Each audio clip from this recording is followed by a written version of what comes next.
growing up in, I suppose, what I would call a tumultuous environment at times, as an only child, caused me to develop a coping strategy like anyone does in an environment that feels out of control.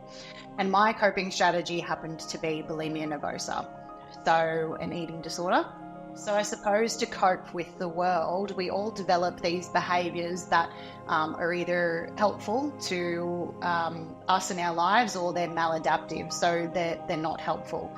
For a person, typically eating is, I suppose, one of the easiest ones to control because we're always doing it and it's always present. So if I can control the thing that's always happening day to day, so my breakfast, lunch and dinner, then how many times can I feel in control? Oh, well, I can feel in control quite frequently throughout the day. Social media obviously plays a big part into this, but also the programming and the way that the world talks to us about our bodies and the way that we should be eating. We feel that we need to control it. That's the common rhetoric in the media.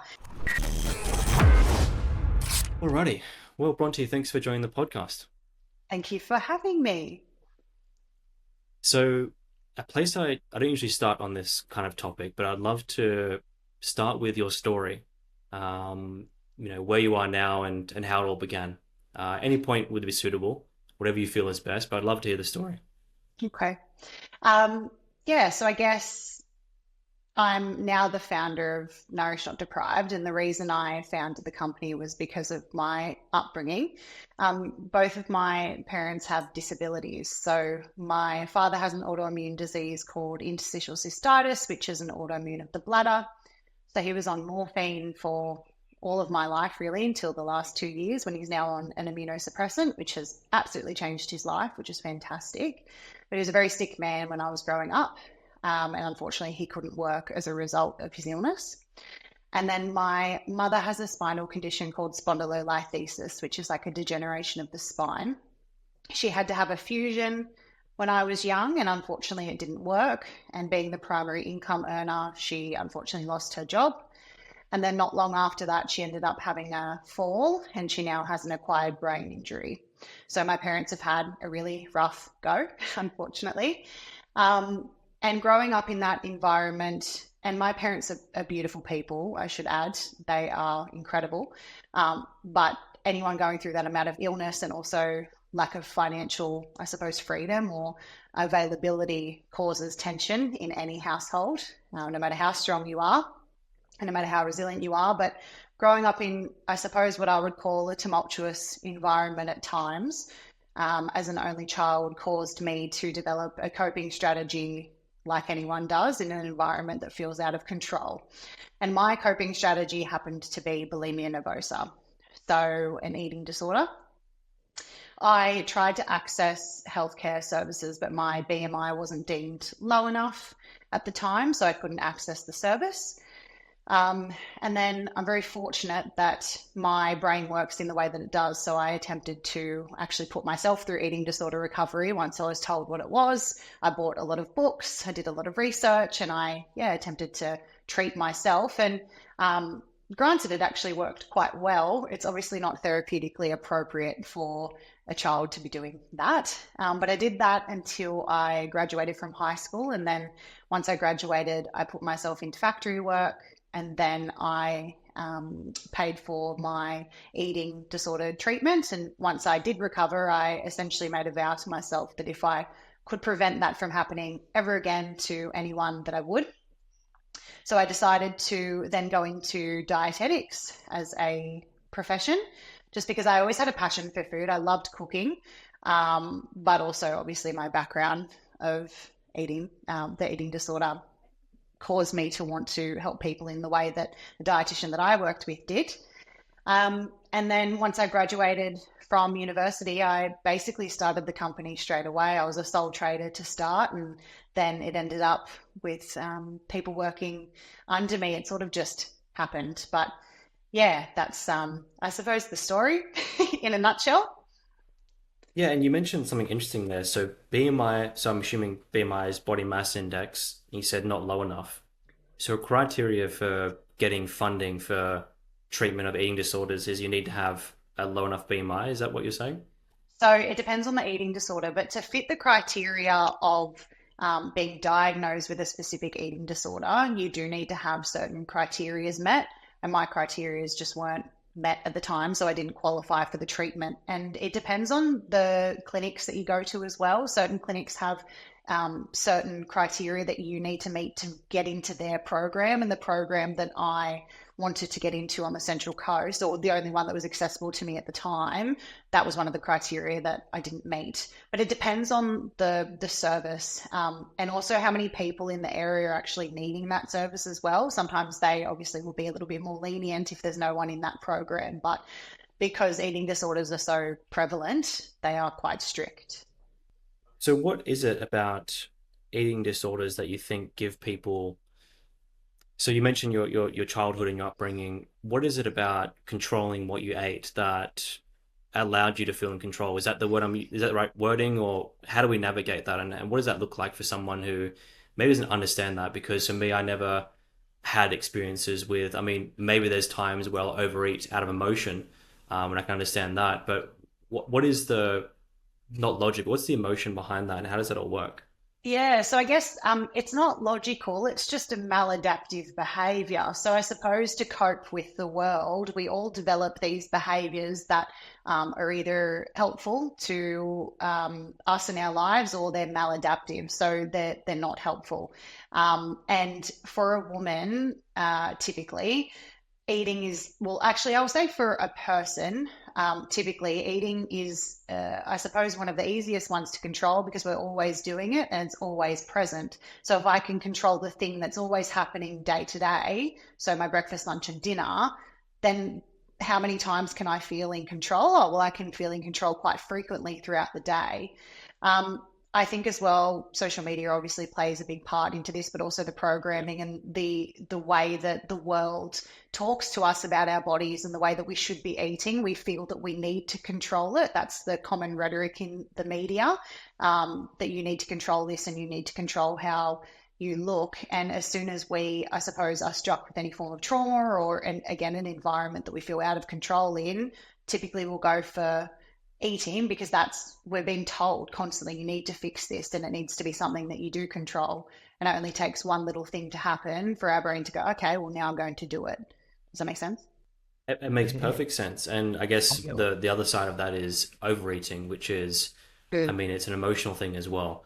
So I guess just for those listening who are going through depriving themselves of food and that whole process, or even just someone that's going through some kind of relationship with food that isn't healthy, what are some of the elements they should look at, or what are some of the things they should address, or what's the way out of it? If I know we couldn't do it in a conversation right now, it's much more complex than that, I imagine, but what is the process out of that? Mm.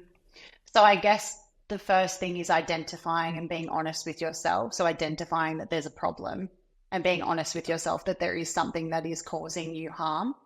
Because I think the insidious part about an eating disorder is a lot of the time it initially starts as something that's actually quite healthy, or it starts as a bit of a mask to something that looks healthy. And it looks healthy to everyone on the outside because maybe you are a little bit overweight, as per your standards. And maybe you start to lose weight and people start commenting and saying how fantastic you look now and that you're eating really well. And then your parents or your loved ones or your partner are really proud of you because you're eating really wholesome, healthy foods now. And those compliments then start to become quite addictive as well. You become addicted um, to the ego boost that you're getting every day. Um, and then it tends to fall down an insidious path because you become addicted to that boost or the compliments, and or the idea of becoming smaller. So I think as soon as you identify that something is wrong and that this is actually causing you harm or anxiety, or it's causing any distress throughout the day, that's the first step, just being honest with yourself. And then the second step would be educating yourself on what this might be. And the best way to do that is to go to an allied health professional, so a dietitian or a psychologist who's versed in eating disorders. It doesn't mean that you need a diagnosis. You might not even qualify for the criteria. A lot of people have disordered eating patterns, not an eating disorder, but they still are at risk of harm because those behaviors are still maladaptive. So speaking to someone about that and getting it early is really important. Doesn't mean you need ongoing sessions. Maybe you just being aware of what's going on and someone teaching you about why it's happening would be enough. Or maybe you do qualify for a diagnosis. And then if you do qualify for a diagnosis, obviously getting the right treatment's important. I think as well for those in Australia, we are really lucky. We do have the Medicare rebates that we can attain with the eating disorder plans that can assist if you are to go down that path. But that would be the usual trajectory. I think speaking up about it to someone is really important, but someone who's aware of what's going on. Because sometimes, again, with eating disorders, if we speak up to our friends and family, sometimes they can be quite dismissive because they don't know what's going on and they're not educated. And so, on that education piece, can we define what an eating disorder is? Yeah, so, well, I guess there are so many definitions of eating disorders and the different criteria. So if we actually go into the DSM-5, the different eating disorders have different definitions. So maybe we could even bring that up and show it on the screen. But it depends Yeah, what yeah, eating sure. disorder it is. Yeah, it depends what eating disorder it is as to what the definition is. So this is the DSM-5, and these are all of the eating disorders that are currently acknowledged as an eating disorder within the DSM-5. And the most recent one that's been added is ARFID. That one was introduced in 2010, and that one's my favorite one. It's characterized as a fear or an avoidance of food that has nothing to do with the desire to be smaller. So these individuals typically will be fearful of food because of sensory aversions. They might not like the taste or the texture of food, or they will be fearful of a potential adverse reaction. So maybe they've had an experience where they've vomited or they've had food poisoning, and therefore they will avoid that food or a lot of different foods at all costs. But that one's quite an interesting one. And if you scroll down,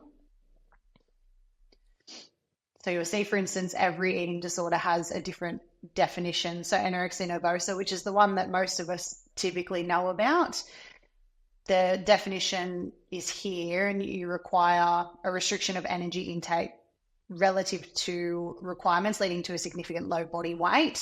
And then you also need an intense fear of gaining weight or becoming fat, and a disturbance in the way in which one's body shape or weight is experienced. And then you have subtypes as well. So restricting type and binge eating / purging type. And then you have the level of severity. So you'll see there the BMI that I talked about before with the anorexia nervosa. So you'll have different severity levels of the eating disorder as well, depending on your BMI, which I don't necessarily agree with as a clinician. I think that severity isn't necessarily just linked to BMI, but obviously the lower someone's body weight gets, the more at risk they are of adverse reactions physically.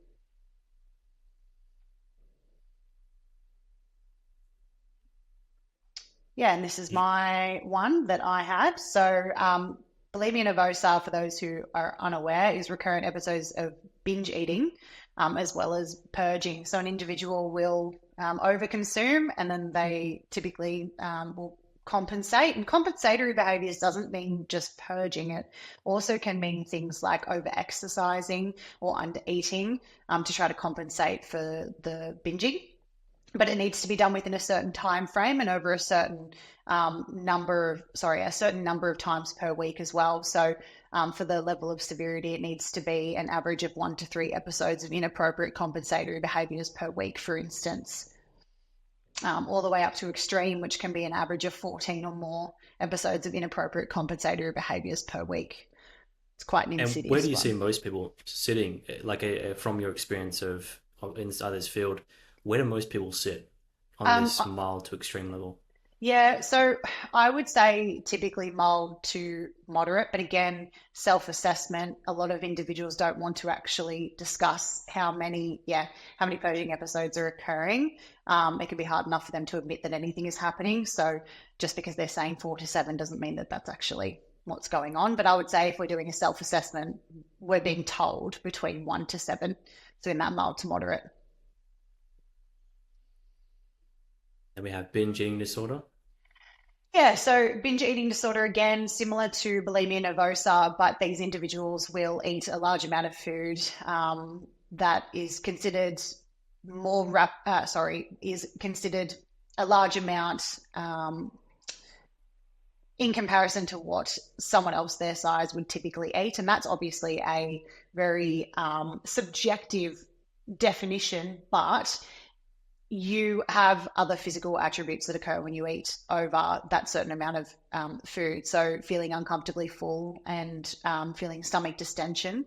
This one can actually be, or any form of binge eating can actually be quite dangerous. A lot of individuals can eat such a large amount of food that their GI tears, and that's where they actually end up in a lot of trouble.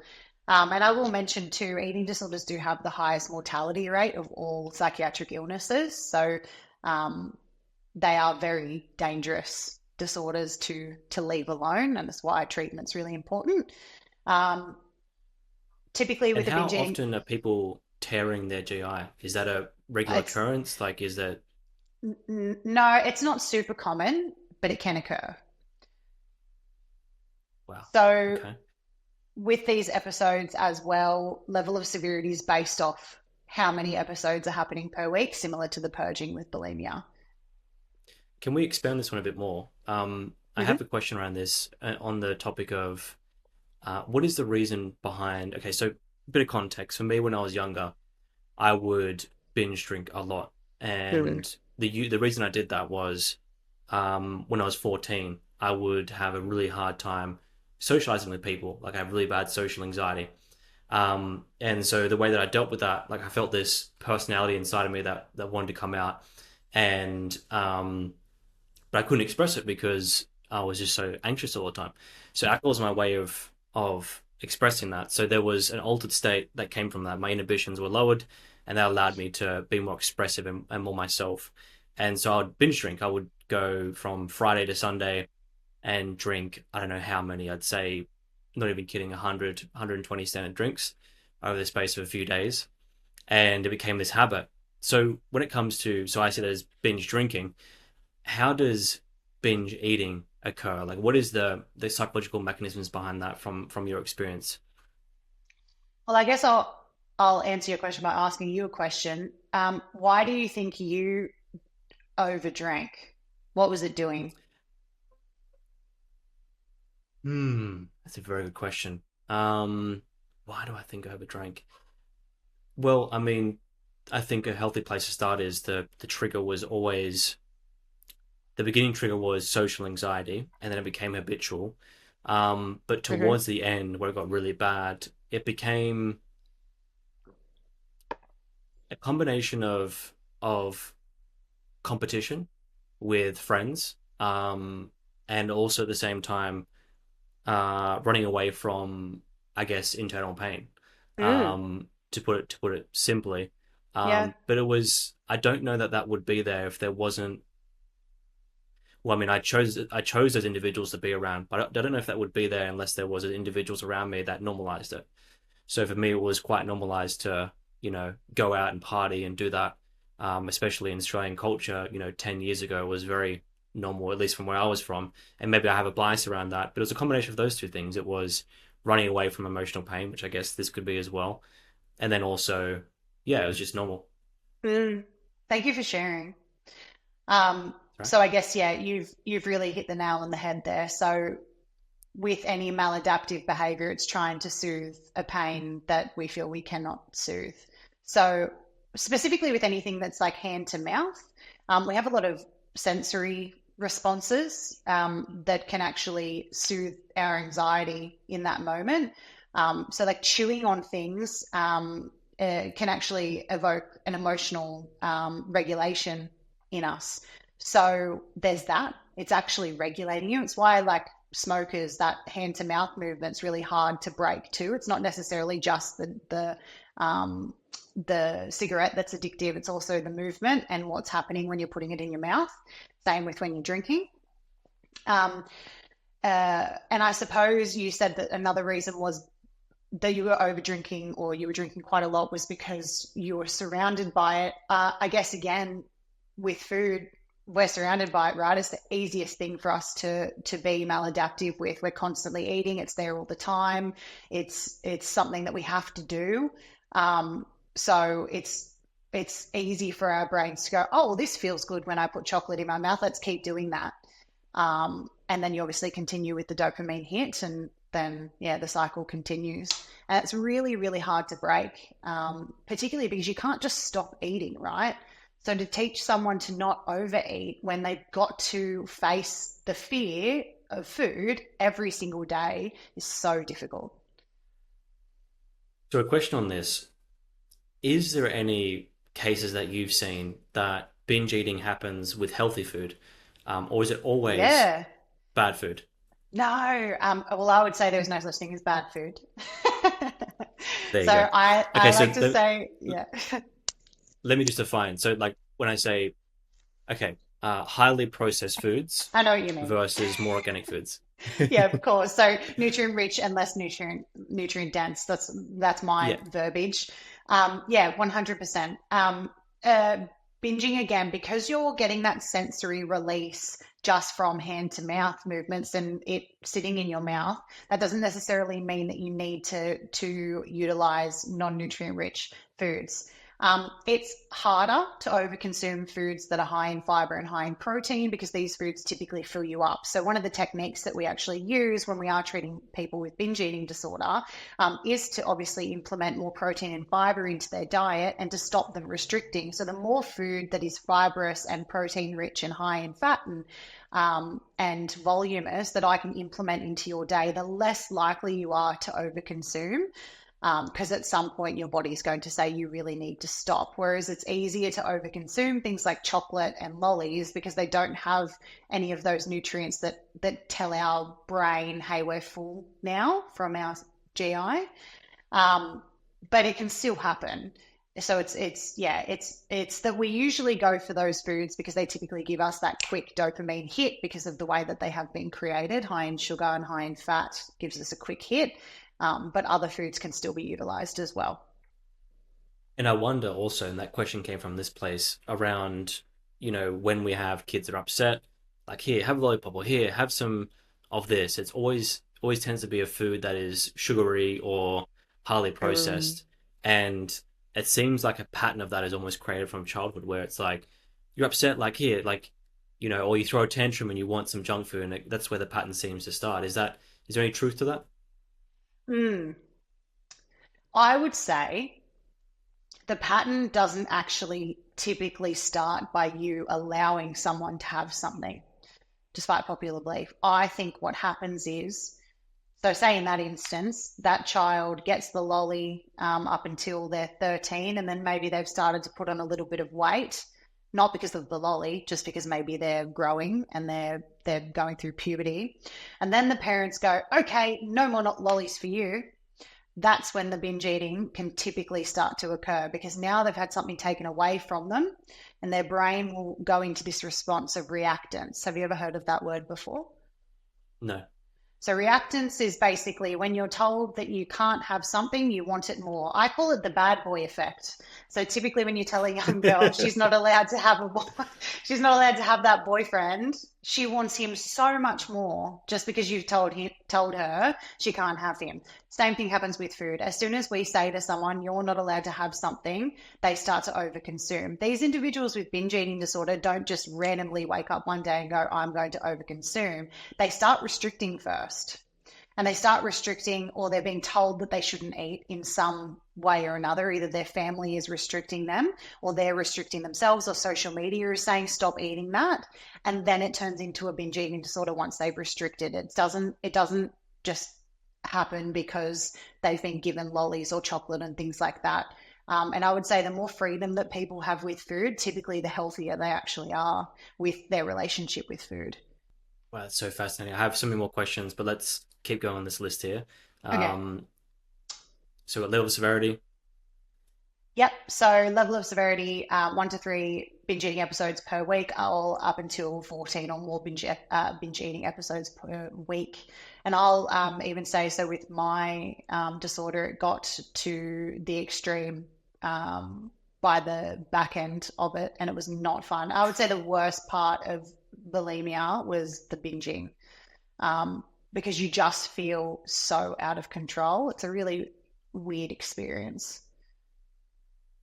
Can you run me through, and if you don't feel comfortable sharing this, then don't. But what was that like? Like, just put us into your mind, into your life when you're at that extreme end of bulimia. Like, what was that? What was going on? What was the emotions? What was going on in your life? Like, tell us more about that if you can. I would say that I just felt so lost within my own mind, um, and so out of control and hopeless. I just remember feeling like I didn't understand what was going on or why it was happening. And I felt like I could never stop it from happening. And all I thought about was food. It ruined every part of my life. I actually had a partner at the time, and I remember he was just so confused at how I used to say to him, I can't, like, I can't go to Macca's with you and get an ice cream. But then, like, 3 hours later, I'd have my head in a tub of ice cream over consuming. And he's like, what do you mean? He couldn't understand it. And I obviously couldn't, because obviously I would restrict by saying, no, I'm not going to Macca's with you to get an ice cream. But then I would later want ice cream because I just restricted myself. So I was literally causing reactance for myself. But yeah, I think I just felt really helpless, and I knew that no one in my life knew what to do. And that was really hard for me. I just felt really alone. Yeah, a similar experience to me that I can relate to on that is around having health issues. And I don't know if it was an autoimmune disease. I didn't get officially diagnosed because I had a natural distrust in the medical system, because I'd gone through the medical merry-go-round enough times to Yeah. realize that there wasn't, well, not realize, but had the belief that there wasn't a solution within the system. And so I went through, I was living in a house that was moldy. And for those listeners of the podcast who come here often, they've heard this story before, but I was going through the process of living in a house with mold. And I would have these random bouts of spinning out, like being really dizzy. Yeah. And then I would have like some events I would hallucinate, like I would hallucinate and hear certain things and whatever. I was living in this house with mold for a long time, and at the same time, how the stress is going in my life. I was, business stuff. As you know, running a business is very stressful, and it can take over your whole life if you don't let it. And for me, like I had, and I want to speak about this as well. I had this belief that food was the cause of everything. Like food and sleep is the cause of everything. I need to fix these things. Yeah. And it gave me kind of like so I was having all these symptoms. I couldn't understand the solution. At the time, I was starting in business and I had no money whatsoever. All the money was going back in the business and I was absolutely struggling. And so I don't know if this is the right word, but I had this hypochondriac response Yeah. to it, which was like, and being on social media, like then you go in the rabbit hole of like the carnivore diet and this diet and that diet and this diet and that diet and like no fasting 18 hours, no fasting 12 hours a day, no fasting 16 hours a day, no this one is going to help your sleep, this one is for circadian rhythm, this one is for take vitamin D3 because that helps with this, and then do vitamin B12, don't do cinecolabin, do methacolabin or whatever it's called. And it's like all these things, right, that you just hold online. So I'm in this state, I'm in a sympathetic state, and that meaning a stress state, not sympathizing myself, a stress state where everything around me was against me, and like I was having these events where I'd spin out after I'd eat certain foods and all this kind of things going on. I created this relationship, and I was, stressed out, so I naturally pushed myself towards trying to be the scientist for my own food problem. And I know that Or you kind of did the same thing for getting yourself out of a situation. For me, like I took it to the absolute extreme. It's like I want to do the carnivore diet, I want to do this diet, and then when you're in that state, you just want to be normal, right? So I guess a question that I have on the back end of that is how much of social media, we'll carry on this list in a second, but how much of social media do you see an advent of people becoming anxious about food and creating unhealthy eating patterns and creating the bad boy effect, so to speak? I only laugh because this is the bane of my existence. Social media is Mm. wonderful for many things, and it's awful for so many things as well. And it's really awful for information on health, but so is the internet. And sometimes so are health practitioners. So then you might ask me, where do I go?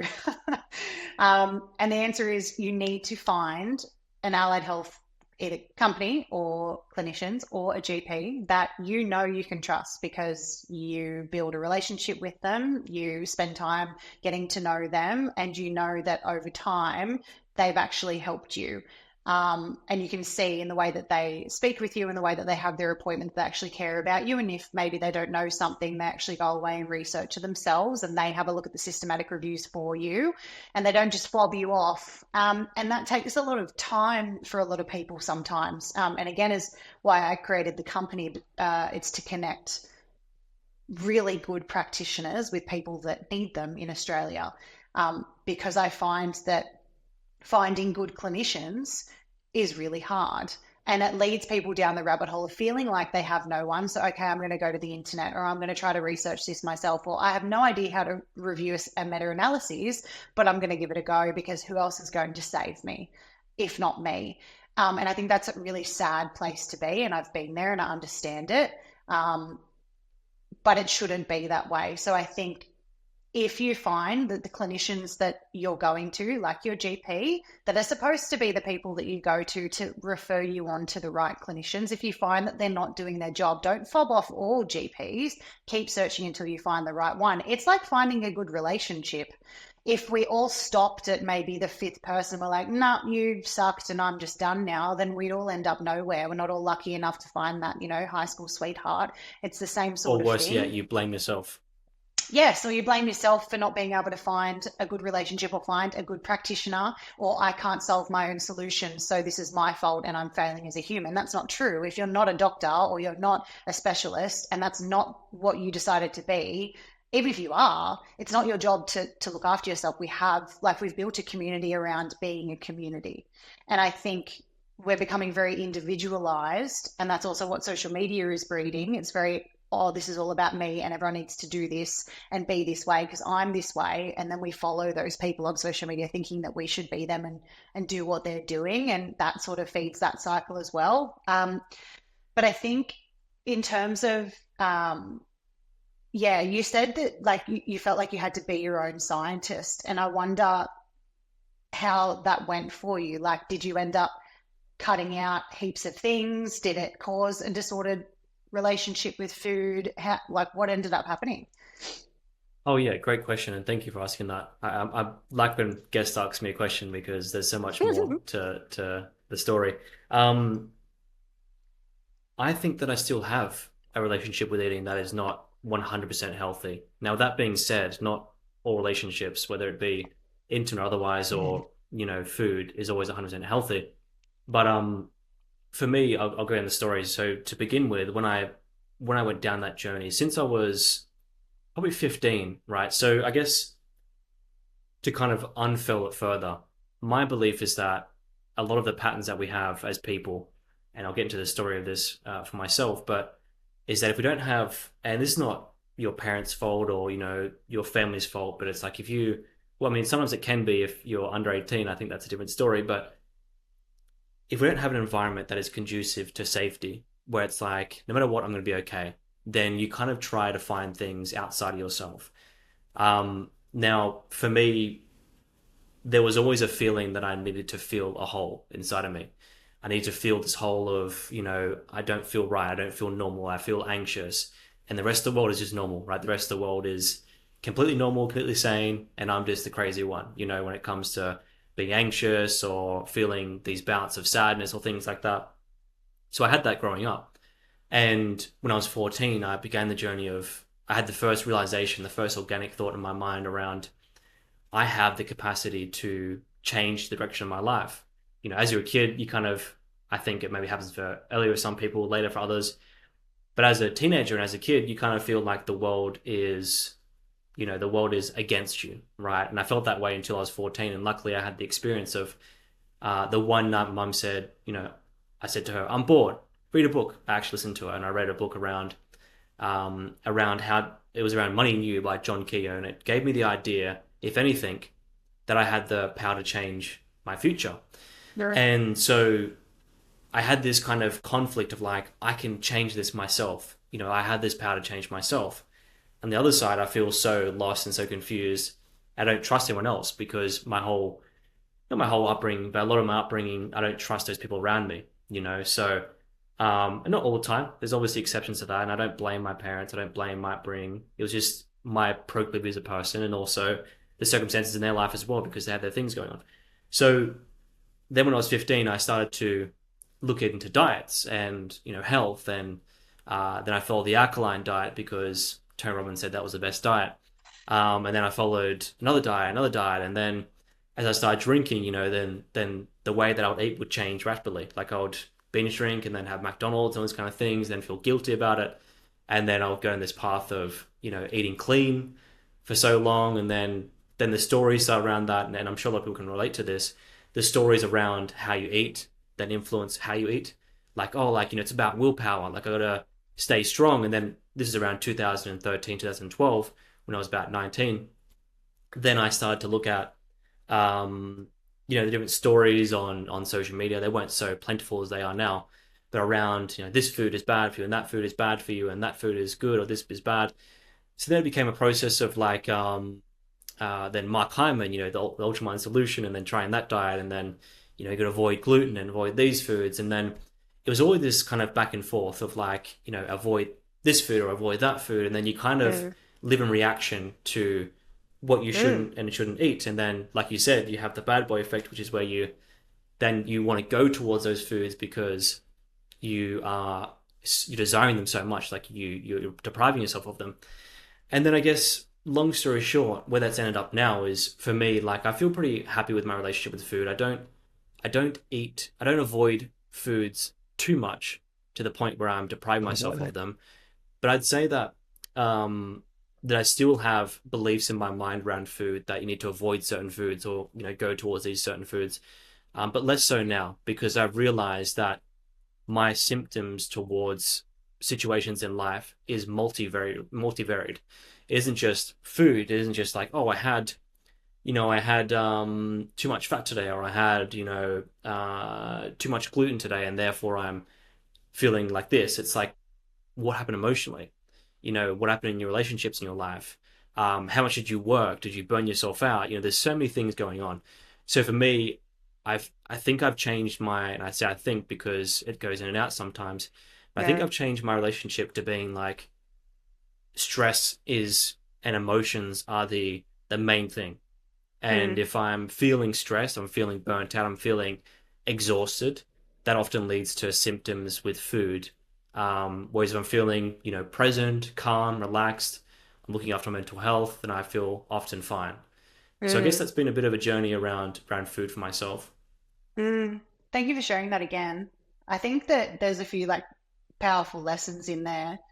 The first, well, the main one that I take away from that is that you've learned that if you're having symptoms, and I don't know what your symptoms were, but people typically do this when they're getting GI symptoms. They'll typically get the symptom and then they'll attribute it to food, and then they'll cut out that food, and they keep doing that, and they end up cutting out all of these different foods because they attribute whatever that pain is to the food that they've eaten.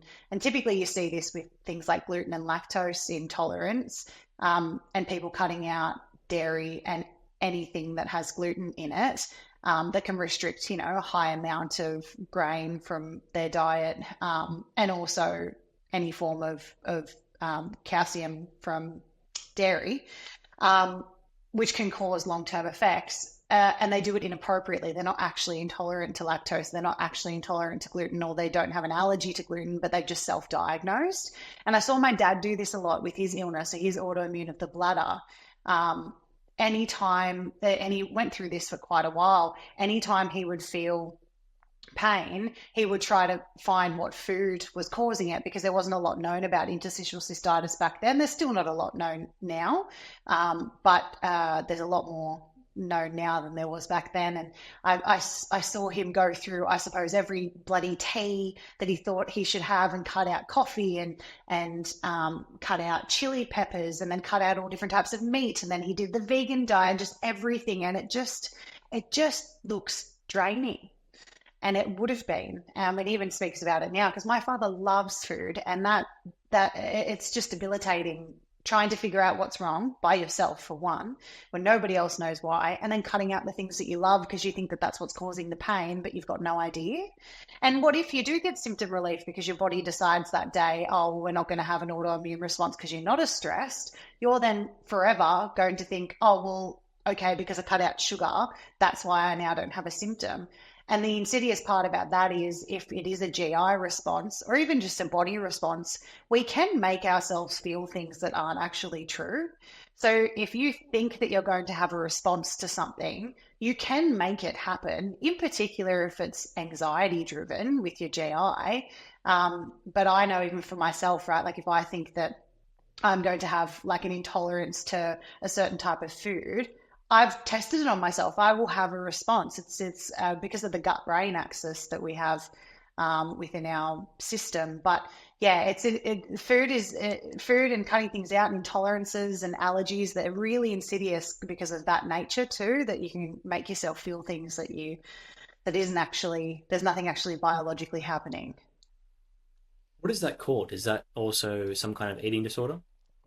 The Hypochondria? As Would that be in the right? cutting, like you cutting things out, for instance, is that Well, I so mean, to I be, don't. If you we go call it like something the social media eating diet, which is like you see like one trend and then you follow that, and like you're endlessly trying to solve this puzzle of why I feel like shit, at and the it's not like, oh, you're trying to solve it with food. Is there a diagnosis for that, or like a label that you might use in that at the instance? whims of your followers. Is there a diagnosis for allowing yourself to be programmed? I don't think so. I think it can turn into like an obsessive compulsive disorder, Mm. um, and ending up continuously feeling the need to religiously follow something. So like hypochondriaism is an anxiety disorder. It's a form of obsessive compulsive. Um, and it is a diagnosable disorder. Like that's not fun to feel like you're constantly going to become sick from the food that you're eating. Um, but yeah, I would say that it's just an OCD, really. It's also on a lesser level can just be programming. It's why we see at Nourish Not Deprived that typical presentation in certain age groups. They all say the same thing and they're all experiencing the same thing, and you do see the trends, Yeah. which is quite sad. But it's just we're at the mercy of what we're absorbing every day. Okay, so a bit of a trail off the diagnosis that we saw here. I But blame let's you. jump back into this, then we'll go back to those ones there. So, Okay. other specified feeding and eating disorders. Yep. So, OSFED, I'm assuming that's how you say it.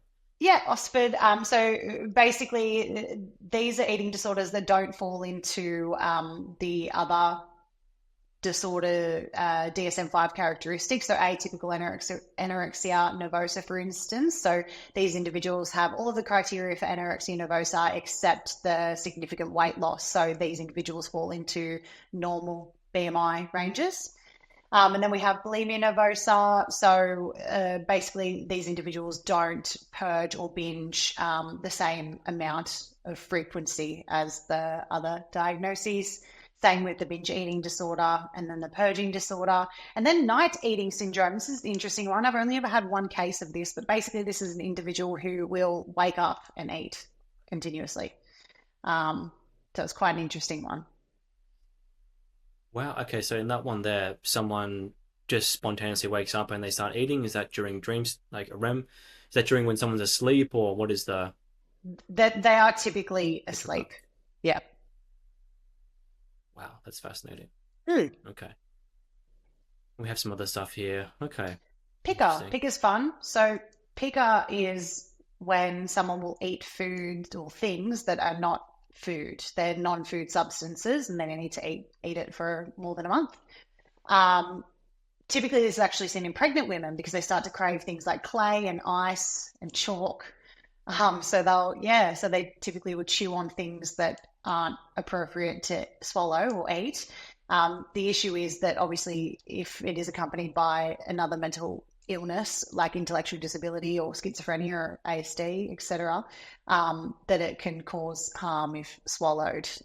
Pregnant women obviously are usually able to spit it out, but it can also cause issues with the teeth too. Obviously, if you're chewing on ice, that's not very good for your teeth, and your dentist will not like you.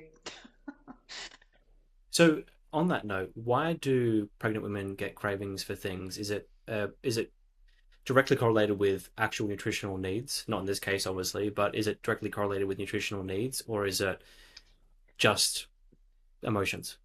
It can be. So sometimes our body sends us signals if we are nutrient deficient, and obviously pregnancy causes an increase in nutritional requirements, but a lot of the time it's just a hormonal shift that causes them to crave other things, and it doesn't have anything to do with nutrient deficiencies. Interesting. Okay.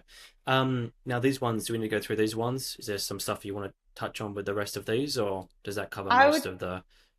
I would say with ARFID, just because I don't know the age limit of or the demographic that typically listens to your podcast, but ARFID is a really important one, because it's under recognized. A lot of children and adults actually have ARFID, but they're typically diagnosed as a fussy eater or a problem eater. But these individuals do have an eating disorder. They're not just avoiding the food because they want to be annoying or they're trying to cause harm to you. They're actually distressed. Typically they'll present with an apparent apathy towards food, so a lack of interest in food, and they avoid foods because of a sensory characteristic or, as I said before, a concern about aversive consequences of eating. So by sensory characteristics, they might not like how slimy a food is, or they might not like the crunch of it. Typically they actually do like crunchy food, but just for the sake of explaining. um, in terms of the need, or in terms of the presentation, usually these individuals will have significant weight loss, but some can actually have significant weight gain because the foods that they're eating are things like chicken nuggets, for instance, and they eat a lot of them. And although they're not nutrient rich per se, they're high in calories. So these individuals won't actually lose weight, but they are still nutrient deficient. So they still hit the criteria of having significant nutritional deficiencies.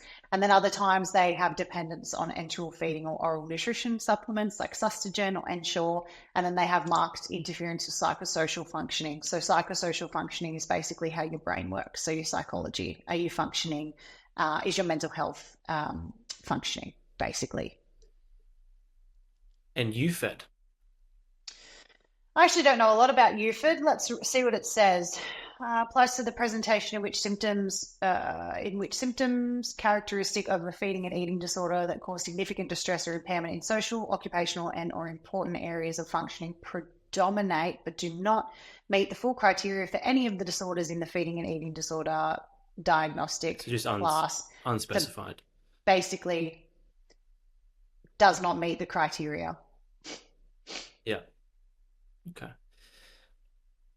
This one's interesting. I mean, I think that this would be my assumption is, I mean, obviously all genders, but I'm seeing just from observing things online that this is something that men experience a lot more now than they used to.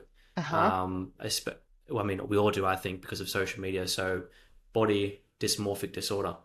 Yeah, you've hit the nail on the head, and I'll say there as well. There's this specific one of muscle dysmorphia that you'll see down there. So the individual's preoccupied with the idea that his or her body build is too small or insufficiently muscular. So yes, we're seeing this a lot more in men. And again, social media always presenting us with the perfect ideal body of what we should look like. We therefore feel like we should look that way. But these individuals, the difference is that they don't feel like they should look a certain way. They can't actually see how they look. So they typically think that they are smaller, and in particular men, right? They walk around looking jacked, and then they say how small they are. That is a disorder. But they are looking in the mirror and they think that they're small. And same with women too. They think that they're really large when they're actually quite slender. Yeah, and it's quite sad, but it requires treatment if you are experiencing it.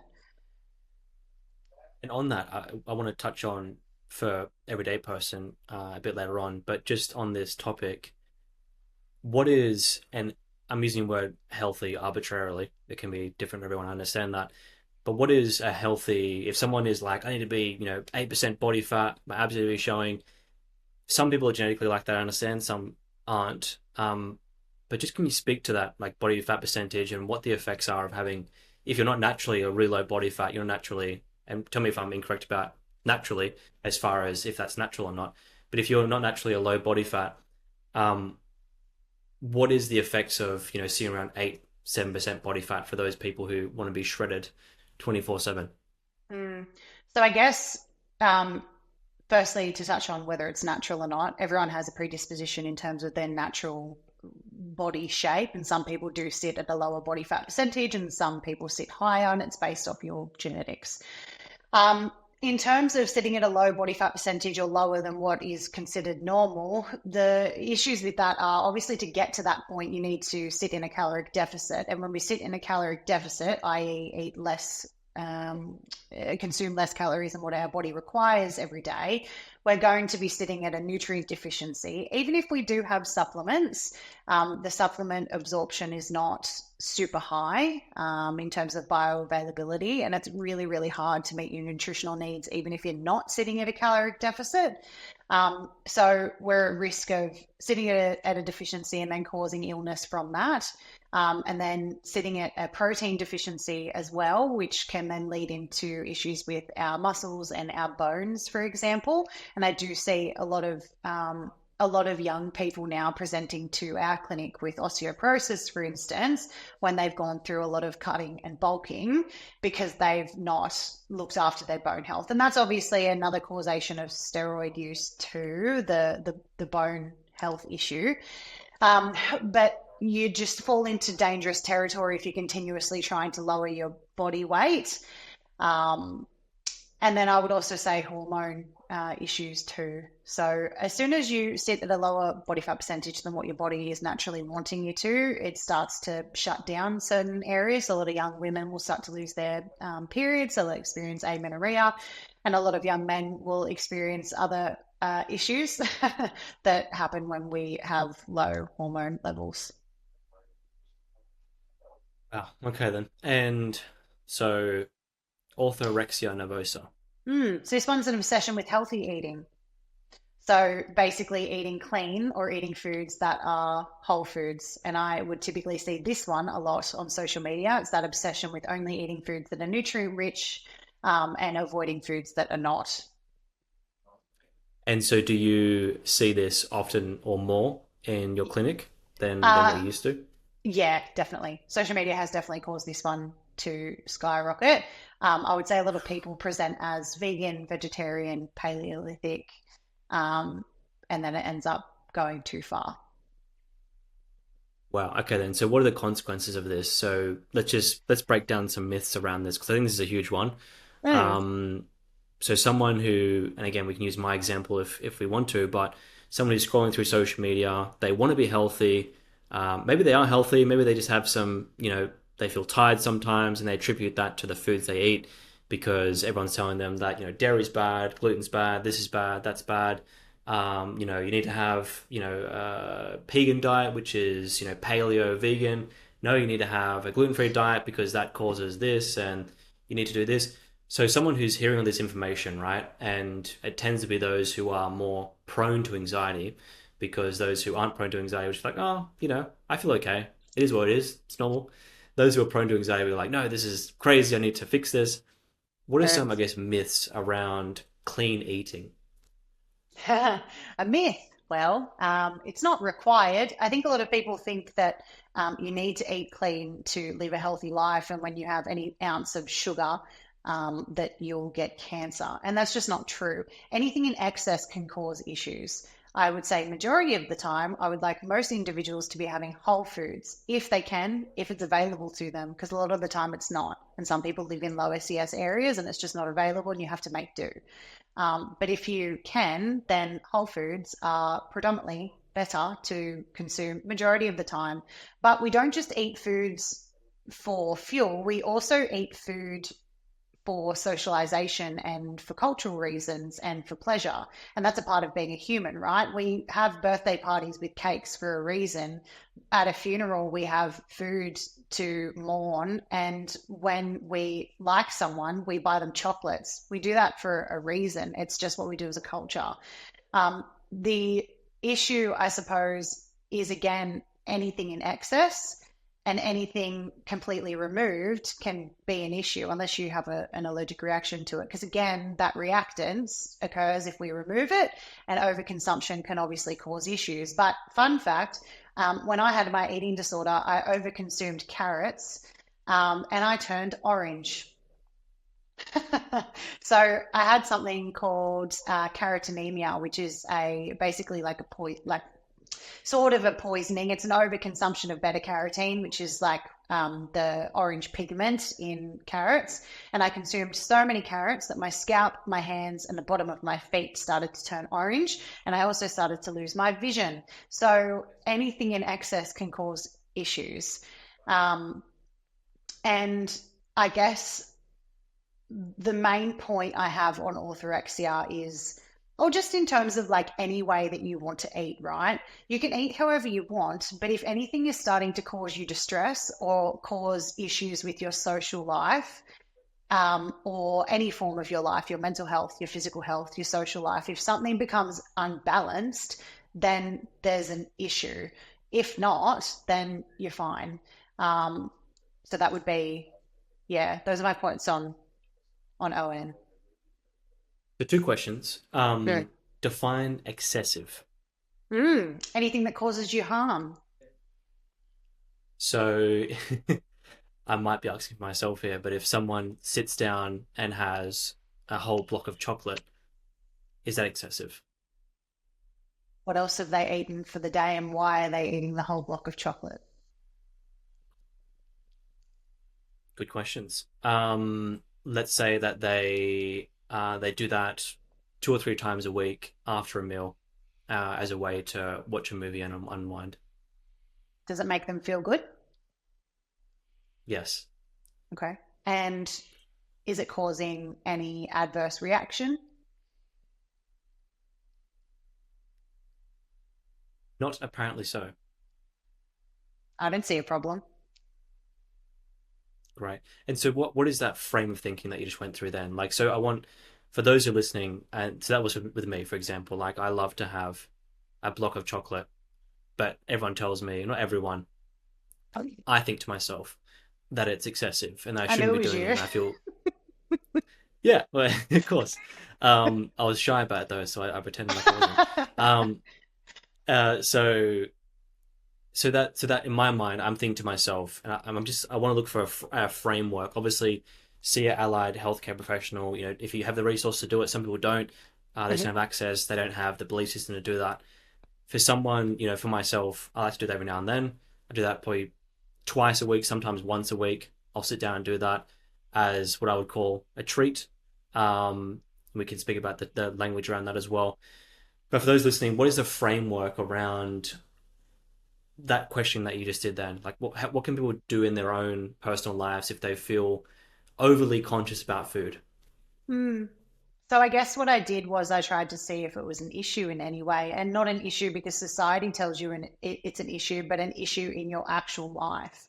Because I think the way that we go about answering those questions is we go, oh, okay, well, society tells me that a block of chocolate is excessive and not good for me.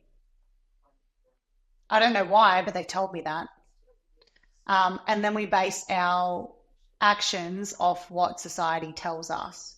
More so, I like to see how an individual is responding to something, and then base my recommendations off that, right? So what I did was I basically just said to you, well, is it causing you any harm? Or I tried to see if it was causing any adverse response. So is it causing you to feel sick afterwards, or is it causing excessive weight gain, or like what is the purpose of it? Like why are you eating it? And what I was also trying to see was what are you eating throughout the rest of the day too? Because maybe it's warranted for you to have a block of chocolate because you didn't eat anything that day. So the only way to get your calories in for the day and to not feel absolutely destroyed is to eat a block of chocolate. And yes, it's not the best option, but maybe it was your only option. Or maybe that's all you felt like that day and you just felt like crap and you just wanted to feel good for a moment. And I think that that's okay because life is hard enough to then remove pleasure from it continuously. I think sometimes we can become obsessive in providing pleasure, and that's another topic. But if we're speaking towards restriction, you're only doing it twice to maybe 3 times a week. I don't really see an issue. Yeah, and I guess so when it comes to these things, this is just my thoughts on it. I think that there's localized beliefs around certain things, around foods, around relationships, those kind of things. When it comes to food, so the questions and observing the mind when it comes up, like what are the beliefs that I'm holding there, and then putting those beliefs on trial, not literally on trial. I mean, Mm, it's a yeah. CBT term. And what it means basically is that, like, questioning those beliefs. So, the belief number one, let's just run through this, right? So, belief number one is I've been told that excessive sugar in one sitting is bad, Mm, right? So then what's the context around that belief? That's the first belief, right? And we can run through each of these if you would like to.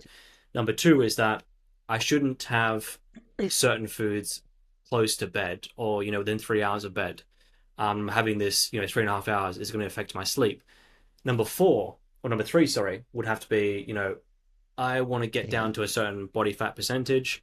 Um, and in order to do that, I need to have 1,800 calories per day ish, based on, my goal and my restriction and things like that. So those, I'm just telling you right now, those are some of my beliefs around why I feel guilty around having that chocolate. And feel free to use myself as an example, even though I don't want to share too much of it, but I will, because I think it'll benefit people. okay. So let's go through, I guess, those ones if you're comfortable doing that. The first belief, which is around I've been told I shouldn't have this much sugar in one sitting, or this much sugar in general. Yeah. So anything in excess is not fantastic. And yeah, it's not the best option for you to have a whole block of chocolate. And you're talking about like a whole Cadbury block, right? You're not just talking about like a little bar. I mean, let's just get specific. So, when I was in Australia, right now I'm in Southeast Asia, but when I was in Australia, I would have like the Loving Earth chocolate, which was the healthy Yeah. variety. And they're like this But that, big. what was that? Sorry, I can't see They're the like screen. this Hang on. big. Oh, Yeah, no, I can. So yeah, they're about yay big. There's the bigger ones, the whole block one. But funny enough, this is just an interesting side note. We can go in so many different directions here. But when I had those ones, which were like the way it was marketed was, this is like cacao from South America, from this tribe, and it's like been blessed by this shaman. It's just like all this like really healthy kind of like talk around it. But when I had that, I felt worse. And I felt quite sick actually when I had those ones. But now I'm in mm, Southeast Asia. I'm having the regular chocolate, Lindt chocolate, Lindt, like, milk chocolate, which I wouldn't usually have because it's like, oh, too much sugar and this and that, whatever. But I feel better having that. So it's one of those mm, bars. It's quite thin. I think it's about 80 grams. mm. I don't know what's in the Loving Earth ones as to why you felt sick, but potentially it had like gums and additives in it, like a gum to solidify it that didn't sit well with you. Maybe I don't know. But in terms of yeah, the having excessive amount of sugar in one sitting, yeah, it's not the best option, particularly for before bed, but there are a few things that you can actually do to make it a little bit better. So one's to have a protein source with it. So if you had yogurt and chocolate together, it would actually be better for your digestive system. You wouldn't be hit with a certain amount of sugar and you wouldn't be as, wired late at night if you're wanting to go to sleep. And I would also say that there's nothing necessarily wrong with having it as long as so you're obviously wanting to lose weight. As long as you're still hitting your calories for the day, it doesn't matter when you have them. Obviously, for performance levels, you're wanting to have a good disbursement of carbohydrates throughout the day that are spread out throughout the day. But if you keep some of your carbs for nighttime to have that treat every night, it's not going to affect your goal if you stick within your calorie levels. So it doesn't really matter. And there's freedom there, right? So the first feeling is like, okay, I can do this. I can create this life for myself. But what are the things I'm putting around that to facilitate that? Mm. Now, the example you gave is protein. And again, so naturally the feeling is physiologically is like, oh, relief. And then the inclination, the bad boy effect, is not like pushing you to do it, right? You're not like, oh, now I need to do it. Now I need to do this because I feel so much scarcity from it. And Yep. that ties into um, what I would think the approach might be for someone, and we can speak about what's normal, what isn't, or what is, around the circumference of normal. I know we try to avoid that language in this context, but what is the way that we should think about food more generally? And again, that principle of I'm free to have whatever I want, or I should restrict these things. How should people think about food? Maybe starting with those who are more anxious and then individuals who are less anxious. Maybe that's a good place to start. You're about to get us cancelled. Um, so the way that I like to think about foods is because I personally don't have an allergy or an intolerance. It's different if you have an allergy or intolerance, or you have some form of chronic illness that does actually restrict your eating. But I'm just talking about people that don't now. Um, the way that I like to think about food is I'm going to eat in a way that makes me happy for my life. So right now, I'm going overseas to Europe. So I have been trying to lose weight and I've done so. So I've been restricting my caloric intake, but I've been allowing myself to eat whatever I want within that caloric span. I'm very lucky that I typically go for whole foods anyway. It's just what I do. But if I want to have an ice cream or a chocolate within that, then I do. So for that period of my life, I eat like that. Prior to this, I was just eating whatever I wanted, whenever I wanted, with the desire to have whole foods majority of the time, just because that's how I want to live my life and I'd like to prolong my life and I'd like to feel energized, and I run a business, so I need to be on most days. So the way that I live my life is more on the okay, I'm trying to prolong my life and make sure that I'm fueled for the gym and things like that. But if you don't want to be that way, then you don't have to.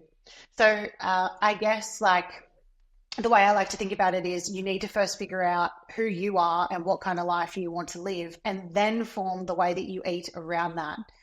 Do you have ethical beliefs around not consuming animals for ethical purposes? Okay, well, you can then not consume animals because you have that belief and that's what you believe in, and that becomes the way that you eat now. Or do you not really care that much and you just want to enjoy life and you want to eat the foods that make you feel happy and you want to experience all different cultures, and maybe that means that you're going to eat some foods that are less nutrient dense sometimes, and you're going to spend a little bit more money on different cuisines and exploring and traveling and not worrying about the nutrient predisposition, and that's also fine. Or maybe you really don't care and you just want to eat however you want. That's also okay. So I think the way I like to think about it is, and the way that I practice as a dietitian, when someone comes to me asking for me to help them with their eating, is my job is actually not to tell them what to eat. It's to help them find who they are and why they want to eat that way. And then we form a diet around that. And I think from others and the relationships we have in our life, it's important not to shame someone for how they eat or to Yeah. cast judgment. And I'm speaking about this because I've done it before and people done it to me, where it's like, you might explain something you're struggling with, or like, oh, I feel tired all the time. Whatever. It's like, well, you had that burger 2 days ago. I saw you eat it, and that's probably why. So you probably should avoid that burger. You know why? Because there's all this fat and da da da da. Here's what I know, and here's this. I see that so Mhm. often, especially in like this wannabe polymath way of being in this social media. I know this information, that information. So often what happens is we see something on there and then we start doing it ourselves, and we're struggling with our own eating. So then we're like kind of put onto someone else around like, oh, you're doing this, but then this is why. So I think as an individual we have not an ethical responsibility, but I think responsibility ourselves to not judge someone for how they eat. And it's so hard, right? I mean, even as a dietitian who literally runs an allied health company, I have done it to partners in the past where, because I know, right? And I can see, like, I typically date people that don't eat very well for some reason. Like, I don't know why that It's your shadow happens, but side. literally. Um, and yeah, and I guess like it's very hard. Like it's really hard to not sit there and go, well, why didn't you just have like more fruit yesterday? Or you haven't eaten in 7 hours. What's wrong with you? Like it's really hard to not do that. But being self-reflective and aware and recognizing that it's like if you are in a relationship, because I think this is typically where that happens actually, or it's some form of like paternal or maternal relationship as well. Um, recognizing that that response is actually coming from your judgment of self or like past self, not your judgment of them. It's actually none of your business what they do, unfortunately. If they come to you and they're like complaining about it, obviously you can try to help them, but yeah, but casting judgment, no, no, you didn't. We don't typically motivate people by belittling them as well. So that's something to think about. Absolutely. Absolutely. And from someone who, proclaims to be a healthy eater, or myself here, but also others, I think it's important to note, and not saying this is bad, as in like you're bad for being healthy, but everyone has a different definition of what healthy is. And, Yeah. what is healthy for you is not healthy for someone else. I'm Hmm. probably preaching to the choir here, so to speak, but it's been my experience that what works for me and what is healthy for me is not healthy for someone else. And I realized that when I would be eating certain things, I'd have a certain response and someone wouldn't. So I think that's a really important thing to note as well. Yeah, definitely. Okay, so let's go. Let's finish off this list. We've got ON, which we went to another journey on that one as well. Um, Anything else you want to say on this one? No, I think we covered most on orthorexia. Okay, great. Okay, that's pretty much it. All right. That is it. Um, wow. Okay, then that was a really interesting. I didn't think we were going to go down this path. This is really We good. didn't plan that. That was not planned. We did not plan that at all. I have one last question, and then I'll let you go. Okay. I want to speak about fasting. Um, Oh. what are some of the, I guess, it's a multi-pronged answer question, but first and foremost, what is your thoughts on fasting? And the number two would be around, you know, where does it go wrong? Hmm. My thoughts on fasting are I think that it serves a purpose, like all diets or all ways of eating. Um, if you want to sit in a caloric deficit, it becomes easier if you do fast for some because your eating window shortens. However, where it goes wrong is when it becomes obsessive, when people do it for a long period of time thinking that it serves health benefits that they're not, that aren't actually happening. And then it turns into an eating disorder or disordered eating. So when it starts to affect their life, obviously having certain eating windows can affect your social life as well. So there's that area. And I think as well, a lot of the purported benefits are not actually scientifically sound yet. That doesn't mean that they're not true. And I like to say that to people too. Just because the science isn't definitive just yet doesn't mean that it's not necessarily true or what you're feeling now isn't true. It's just that right now I can't tell you that it's actually, yes, definitively doing what you think it's doing. And that becomes a bit tricky in clinic with people when they're like, oh, but I know that it's, causing an effect on my hormones because I feel X, Y, and Z. Isn't that true? Why don't you recommend it for people? I don't recommend it because it's not sound yet. Um, but I don't mind it. I think it's good for caloric restriction. You just need to be careful with it, in particular if you are at risk of disordered eating or an eating disorder as well. You need to be mindful that it can turn very quickly into that again. So throughout this podcast, you've mentioned a fair bit about seeing someone if they need help, and for those who need the resources, um, and maybe there's some free resources you might have, or someone has the resources there financially to come and see you. Where do they go, and how they get in contact with you? So you can go onto our website, which is www.nourishnotdeprived.com, or you can reach out to us on Instagram as well, or Facebook, which again is Nourish Not Deprived. We're more than happy to just have a chat with people and to try to send them in the right direction, even if it's not our company. Like if you're in need of a psychiatrist or a good GP in your area, we do work around Australia. So we have clinicians all over Australia for face-to-face and telehealth services within the NDIS, Medicare, and private sectors. So if we're not the right service for you, we do have connections. Yeah, that's our website. We are getting a new website soon, so it won't look like that, but that's us. And you can just get in touch and send a little form there, or you can make a long referral if you have a Medicare referral for us as well, or you're on the NDIS. Beautiful, Bronte. Thank you so much. Awesome. Thank you for having me. Anytime. Thank you for watching this episode of the Getting Mental podcast. If you like this episode, then you'll love this one here and this one here. Check them out.